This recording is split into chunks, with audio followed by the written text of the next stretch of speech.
நம்முடைய நடையை இன்றைக்கு யோசித்து பார்ப்போம். நம்முடைய நடை துரிதமானதா இருக்கக்கூடாது. நம்முடைய நடை நிதானமானதா இருக்க வேண்டும். வேகம் முக்கியமல்ல, விவேகமே முக்கியம். அன்பு உறவுகளே, கர்த்தர் இயேசுவின் இன்ப நாமத்தில் மனதார வாழ்த்துக்கள். ஏசப்பா உங்களை ஆசீர்வதிப்பாருங்க.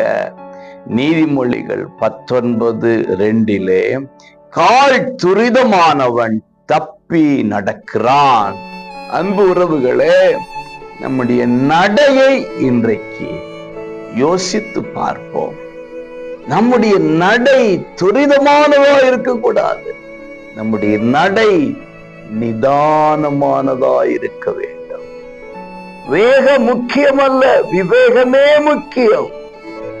நம்முடைய நடைகளை பார்க்கும் போது, நடவடிக்கைகளை பார்க்கும் போது, இன்னார் தேவனுடைய பிள்ளை, இன்னார் விசுவாசி, இன்னார் வேதத்தை கை கொள்ளுகிறவன் என்று சொல்லி சாட்சி பெறுகிற விதத்திலே இருக்க வேண்டும்.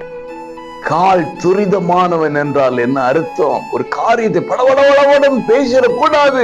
ஒரு காரியத்தை வேகமாக செய்து முடித்திடணுங்கிறதுக்காக செய்யாமல் கவனத்தோடு, கண்ணியத்தோடு, நிதானத்தோடு, ஞானத்தோடு, அறிவோடு செய்ய வேண்டியதை செய்ய வேண்டிய விதத்தில், நடக்க வேண்டியதை நடத்த வேண்டிய விதத்தில் செய்வதை குறிக்கிறது.